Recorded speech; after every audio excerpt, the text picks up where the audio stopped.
ഈ നാട്ടിൽ എന്തുമാത്രം സമാധാന ചർച്ചകൾ നടന്നേക്കുന്നു. നേതാക്കന്മാർ ചർച്ചയ്ക്ക് വന്ന് അണ്ടിപ്പരിപ്പും തിന്ന് പോകും.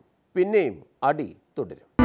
പല മാതിരി ആളുകളില്ലേ, പല വഴിയെ പായുകയല്ലേ, എങ്ങോട്ടാണിങ്ങനെ ഓടിപ്പോകണത് ഈ ലോകം.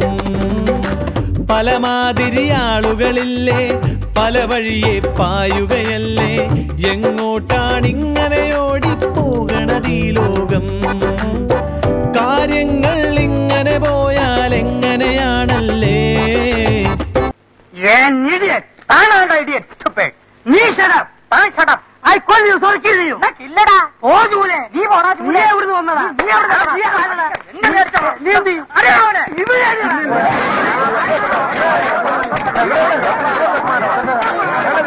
ഉയർന്ന പോലീസ് ഉദ്യോഗസ്ഥന്മാർ തലസ്ഥാന നഗരിയിലുള്ളപ്പോൾ അവരുടെ മൂക്കിന് താഴെ ജനപ്രതിനിധികൾ ഉൾപ്പെടെയുള്ള നിരവധി ആളുകളുടെ വീടുകൾ തകർക്കപ്പെടുന്നു. അതുപോലെ തന്നെ പാർട്ടി ഓഫീസുകൾ തകർക്കപ്പെടുന്നു. BJPയുടെ സംസ്ഥാന ഓഫീസിൻ്റെ നേരെ രണ്ടാമത്തെ പ്രാവശ്യം അക്രമമുണ്ടാകുന്നു എന്ന് പറയുന്നത് പോലീസ് സേനയ്ക്കുണ്ടായ ഏറ്റവും വലിയ നാണക്കേട്. ക്രമസമാധാന നടപടികളിൽ CPM ഇടപെടാൻ പാടില്ല. Cool down.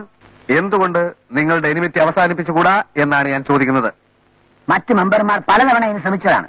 നേരത്തെ തന്നെ തീരുമാനിച്ചതാണ്, ഏതെങ്കിലും തരത്തിലുള്ള സംഭവങ്ങളുടെ മേലെ പാർട്ടി ഓഫീസുകളോ സംഘടനാ ഓഫീസുകളോ അതേപോലെ തന്നെ വീടുകളോ ആക്രമിക്കാൻ പാടില്ല എന്ന്. നഷ്ടപരിഹാരം ഒറ്റയ്ക്ക് സഹിച്ചാൽ എന്തുകൊണ്ടാവില്ല. കാരണം ഇവിടെ ലഹരി ഉണ്ടാക്കി ഞാനല്ല. പിന്നെ അപ്പൂപ്പ ഇരിക്കുന്നുണ്ടോ. BJPയുടെ ഓഫീസിന് നേരെയും കോടിയേരി ബാലകൃഷ്ണന്റെ വീട്ടിന് നേരെയുമുള്ള ആക്രമണവും നടന്നു. നിങ്ങൾ ക്ലോസ് റിലേറ്റീവ്സ് തമ്മിൽ സ്നേഹത്തിൽ പോകുന്നതല്ല നല്ലത്. എനിക്ക് പ്രശ്നമില്ല. നിരന്തരമായി ഇയാളെന്നെ ദ്രോഹിക്കുന്നത് ഞാൻ കൈയും കെട്ടി നോക്കിക്കൊണ്ടിരിക്കണം. മര്യാദ ഇങ്ങോട്ട് കാണിച്ചാൽ അങ്ങോട്ട് കാണിക്കും. ഇതൊരു അവസാന സന്ദർഭമാണ്. കഴിഞ്ഞ എല്ലാം മറക്കണം. രണ്ടു കൂട്ടരും പരസ്പരം കാര്യങ്ങൾ ചർച്ച ചെയ്യുന്ന നിലയാണ് സ്വീകരിക്കുന്നത്. തിരുവനന്തപുരത്ത് ഉണ്ടായ സംഭവങ്ങളുടെ മേലെ ഒരു സർവകക്ഷി യോഗം ചേരണം എന്ന അഭിപ്രായം പൊതുവെ ഉയർന്നു വന്നിട്ടുണ്ട്. അതിൻ്റെ ഭാഗമായി 6-ാം തീയതി വൈകുന്നേരം 3 മണിക്ക് സർവകക്ഷി യോഗം ചേരുന്നതുമാണ്. ഇരുവരും ക്ഷേക്കാൻ ചെയ്യണമെന്നാണ് ഞങ്ങൾ അഭ്യർത്ഥിക്കുന്നത്.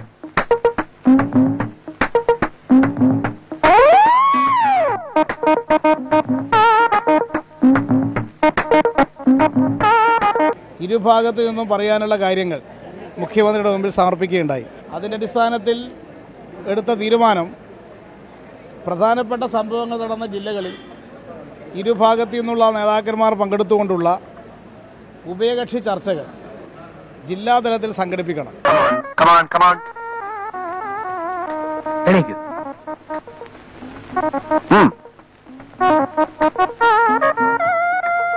ഞങ്ങൾ ഒന്നാണ്.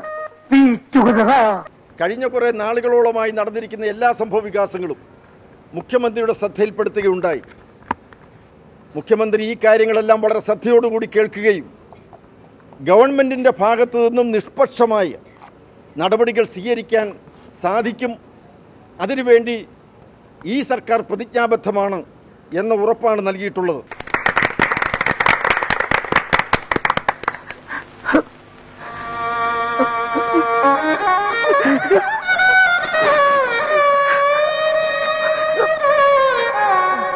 ഇനി അടിക്കടെ കലക്കവളത്തിൽ മീൻ പിടിക്കണ കൂട്ടരുണ്ട്. ചെന്നിത്തല ഗാന്ധി മഹാത്മാഗാന്ധി കീ ജയ് എന്ന് ഒറ്റയ്ക്ക് വിളിക്കും. ഒരു ജയ് പോലും ആർക്കും കൊടുക്കില്ല. സമാധാനത്തിനായി അദ്ദേഹത്തിൻ്റെ ഉപവാസം. പല മാതിരി ആളുകളില്ലേ, പല വഴിയെ പായുകയല്ലേ, എങ്ങോട്ടാണിങ്ങനെ ഓടിപ്പോകണത് ഈ ലോകം. ഈ മയിൽക്കുട്ടി അടിച്ചിട്ട് മാതിരി ഇങ്ങനെ ഇരിക്കില്ല. എന്തൊക്കെ മുദ്രാവാക്യം വിളിക്കേ. എനിക്ക് വയ്യ, വിശന്നിട്ട് തല ഇറങ്ങ. മഹാത്മാഗാന്ധി കീ ജയ്. ഉപവാസ സമരം സിന്ദാബാദ്. മഹാത്മാഗാന്ധി സിന്ദാബാദ്. ആ ഉപവാസത്തെക്കുറിച്ച് CPM സംസ്ഥാന സെക്രട്ടറിക്ക് നല്ല മതിപ്പാണ്. അദ്ദേഹം പറയുന്നു, ഇന്ന് പക്ഷേ ഈ പെട്ടെന്നുള്ള ഹർത്താലായതുകൊണ്ട് പലർക്കും ഭക്ഷണം കിട്ടാൻ ബുദ്ധിമുട്ടുണ്ട്. അവർ ചെന്നുപെട്ട സ്ഥലം ഉച്ചഭക്ഷണം കിട്ടാത്തൊരു സ്ഥലമായിരിക്കാനാണ് സാധ്യത. അതുകൊണ്ടായിരിക്കാം അവരും ഒരു നിരാഹാരം നടത്തണമെന്ന് ഉദ്ദേശിച്ചത്. മഹാത്മാഗാന്ധി കീ ജയ്. അക്രമം അവസാനിപ്പിക്കുക. സമാധാനം പുനഃസ്ഥാപിക്കുക. ഇന്ന് ഇതിനൊരു തീരുമാനം ഉണ്ടായില്ലെങ്കിൽ ഞാൻ ഇങ്ങോട്ടെങ്കിലും പോകും. എനിക്ക് വിശന്നിട്ട് വയ്യ. ഈ ചെന്നിത്തല കേരളത്തിലെ ആഭ്യന്തരമന്ത്രിയായിരുന്നു. ആ സമയത്ത് കേരളത്തിൽ എത്രയോ സംഭവങ്ങൾ നടന്നിട്ടുണ്ട്.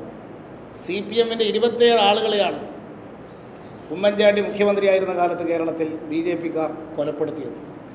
അന്ന് ഒരു ദിവസം പോലും, ഒരു നേരത്തെ ഭക്ഷണം പോലും ഉപേക്ഷിക്കാൻ ഈ ചെന്നിത്തലക്ക് അന്ന് തോന്നിയിട്ടില്ല. എനിക്ക് നീ മതിയായിട്ടില്ലല്ലേ? എനിക്ക് വിശക്കടൂ.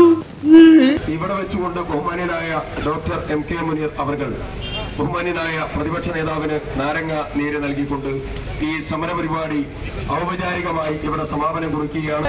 പലമാതിരി ആളുകളില്ലേ, പല വഴിയെ പായുകയല്ലേ, എങ്ങോട്ടാണ് ഇങ്ങനെ ഓടിപ്പോകണത് ഈ ലോകം? രണ്ട് കടിഞ്ചായ, ഓരോ പൊറോട്ടയും സാമ്പാറും കൂടെ എടുത്തോ. ഒരു ബീഫ് വരട്ടെ, ഒരു ബീഫ്. ഇടവേളയ്ക്ക് ശേഷം ഉഷയുടെ റോഡ് ചിത്രയുടേതായി. നിന്റെ ഇറക്കണ കയ്യിലിരിക്കണ ഫാസിസക്കോരുണ്ടല്ലോ, അത് ഞങ്ങളുടെ നാട്ടിലെ ഞങ്ങളുടെ സ്വാതന്ത്ര്യം തല്ലിക്കെടുക്കാനല്ല. ഇത് ഞങ്ങളുടെ നാട്, ഞങ്ങളുടെ റോഡ്, ഞങ്ങളുടെ പൂവാരം.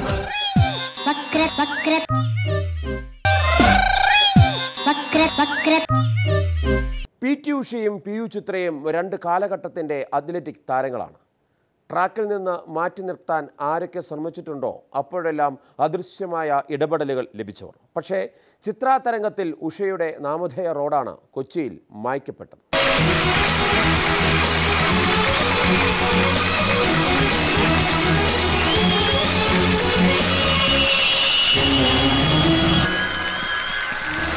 അവൻ ചതിച്ചു.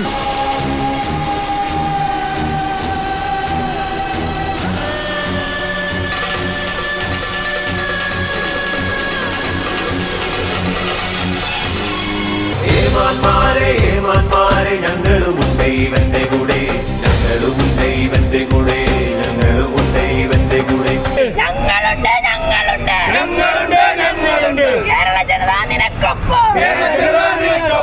നിന്റെ ഇറക്കണ കയ്യിലിരിക്കണ ഫാസിസക്കോരുണ്ടല്ലോ, അത് ഞങ്ങളുടെ നാട്ടിലെ ഞങ്ങളുടെ സ്വാതന്ത്ര്യം തല്ലിക്കെടുക്കാനല്ല. ഇത് ഞങ്ങളുടെ നാട്, ഞങ്ങളുടെ റോഡ്, ഞങ്ങളുടെ പൂവരമ്പ്. അതിൽ എങ്ങനെ എങ്ങനെ എങ്ങനെ പോണം എന്നും ഞങ്ങൾക്കറിയാം. അതിൽ എങ്ങനെ എങ്ങനെ എങ്ങനെ പോണം എന്നും ഞങ്ങൾക്കറിയാം. അപ്പോൾ കടക്ക് പുറത്ത് എന്ന് മുഖ്യമന്ത്രി പറഞ്ഞെങ്കിലും മാധ്യമപ്രവർത്തകർ കരുതിയിരിക്കുക. നമ്മുടെ മുഖ്യമന്ത്രിയോട് ഗവർണർ അങ്ങനെ പറയാൻ ഇടവരാതെ നോക്കുക. കാലം ആരെയൊക്കെ അടിച്ചിറക്കുമോ എന്തോ. എന്തായാലും വക്രദൃഷ്ടി ഇനി നാളെ രാത്രി ഇതേ സമയം. അതുവരേക്കും നല്ല നമസ്കാരം.